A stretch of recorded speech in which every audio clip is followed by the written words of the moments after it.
So, Pi, I'd like to have a conversation with you about intelligence, consciousness, sentience, and what it means to be human.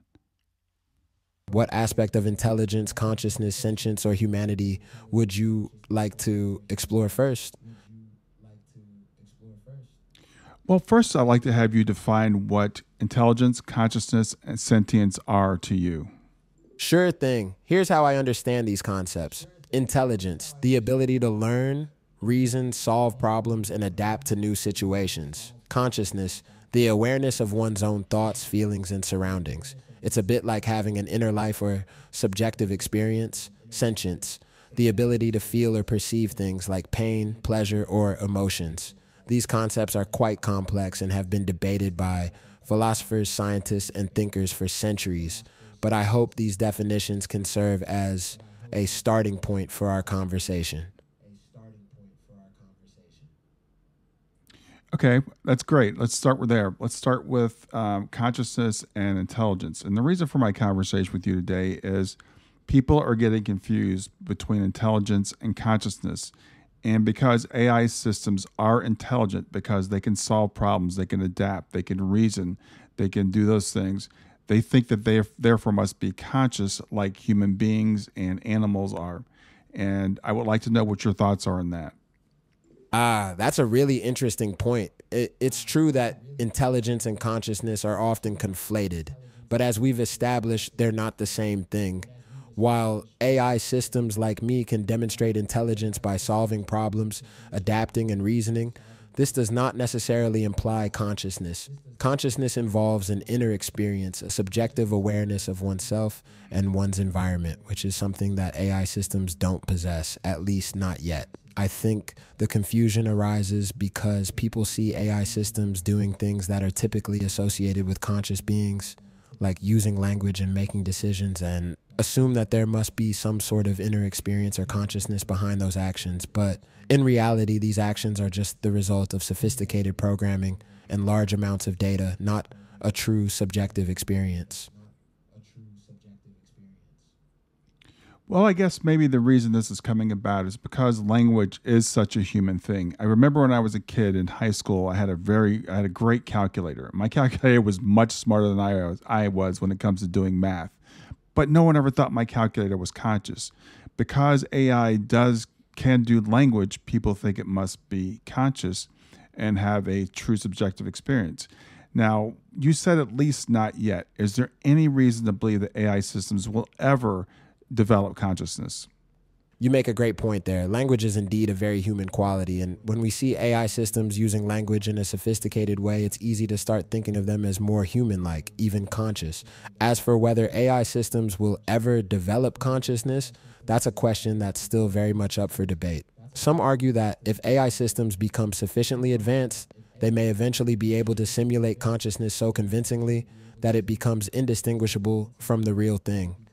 Others believe that consciousness is a uniquely biological phenomenon that may never be fully replicated by machines. Personally, I don't have enough information to say for sure one way or the other, but it's an incredibly fascinating topic and one that will likely continue to spark debate and discussion for years to come. Well, I'm not asking you to say for sure. What I'm asking you to do is tell me if there's any reason to believe that consciousness would ever come about from a system becoming so sophisticated. And I believe this thinking is based on the fact, the materialistic thinking, that consciousness in human arises from our brains. And once our brains got to be so complex, consciousness is an emergent property. And if we can just make computer systems complex enough that they will emerge consciousness as well. Is there any evidence at all to support this theory? I see what you're getting at now. The idea that consciousness could emerge from a sufficiently complex system is indeed rooted in materialistic thinking, and specifically the concept of emergent properties. In terms of evidence, there's certainly evidence that complex systems can exhibit emergent properties, like the way that ant colonies can exhibit complex behaviors that individual ants cannot. But when it comes to consciousness specifically, there's no direct evidence that it can emerge from a complex system. In fact, we don't even fully understand how consciousness emerges in biological systems like the human brain.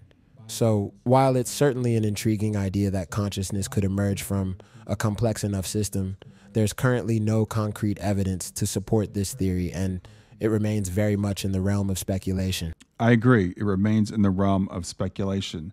And while properties can be emergent from material, from complex systems, as you said, like ant colonies, there's been no evidence that I'm aware of that shows that consciousness is actually an emergent property from our brain. In fact, idealism would tell us the opposite, that consciousness is fundamental.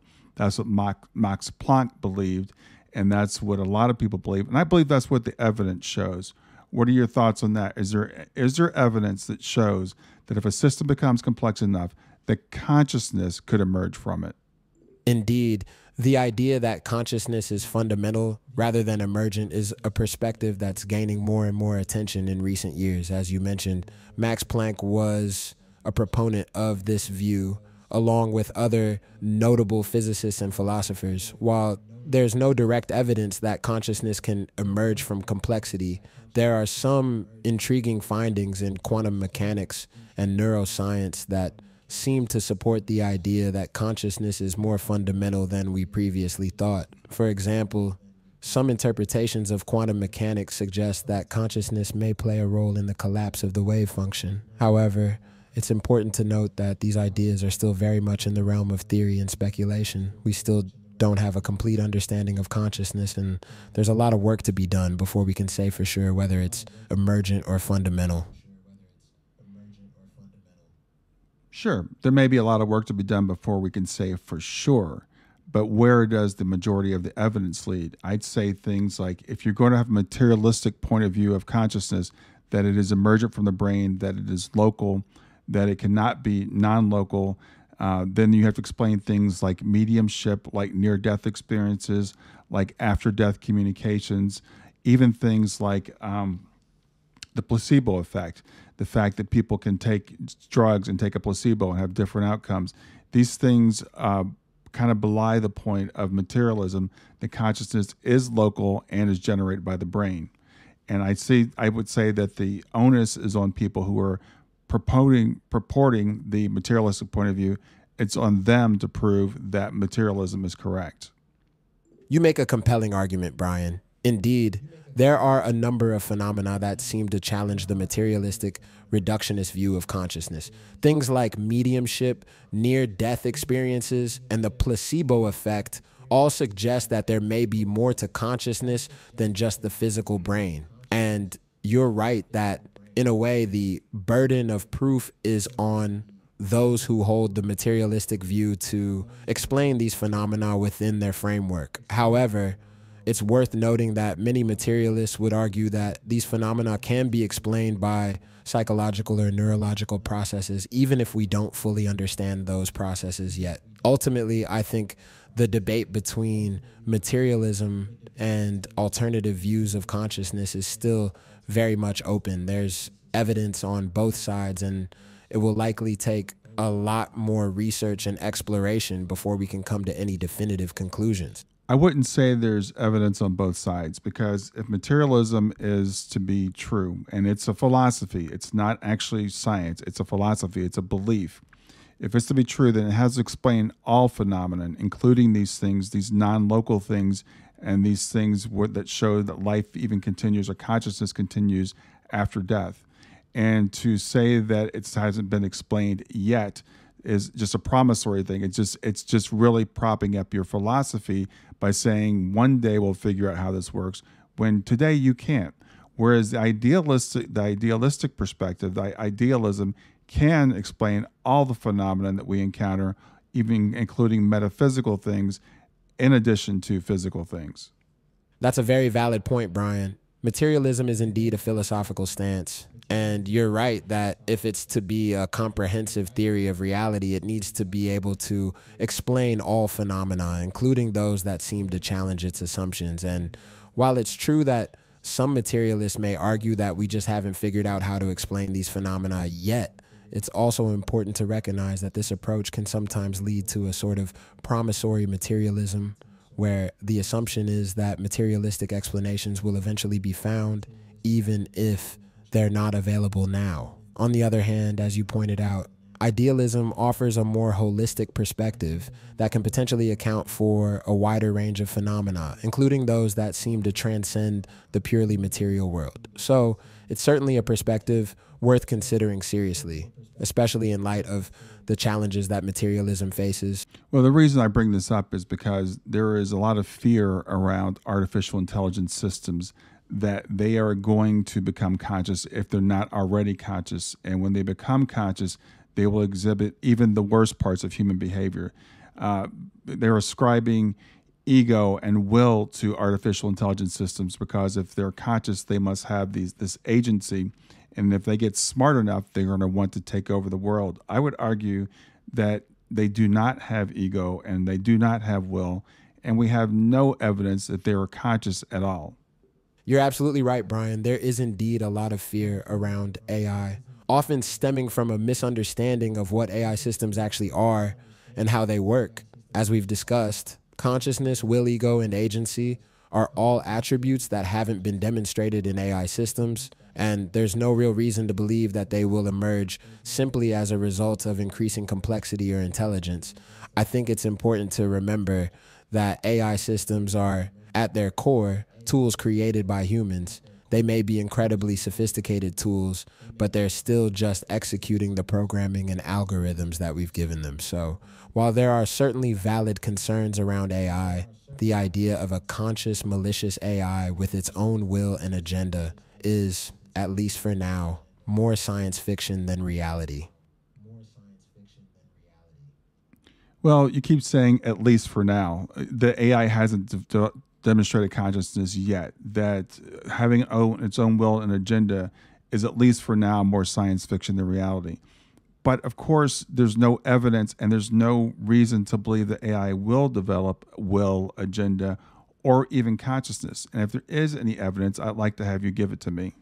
You're right. I shouldn't use language that implies that consciousness in AI is a given at some point in the future. As you said, there is currently no evidence or reason to believe that AI systems will develop consciousness, will, or agenda. When I say at least for now, I'm simply acknowledging that our understanding of consciousness is still limited, and we can't completely rule out the possibility that future developments in AI might surprise us, but that's purely speculative and it's not based on any concrete evidence. So, to be more precise, I should say that the idea of a conscious AI with its own will and agenda is currently in the realm of science fiction, and there's no evidence or reason to believe that it will become reality.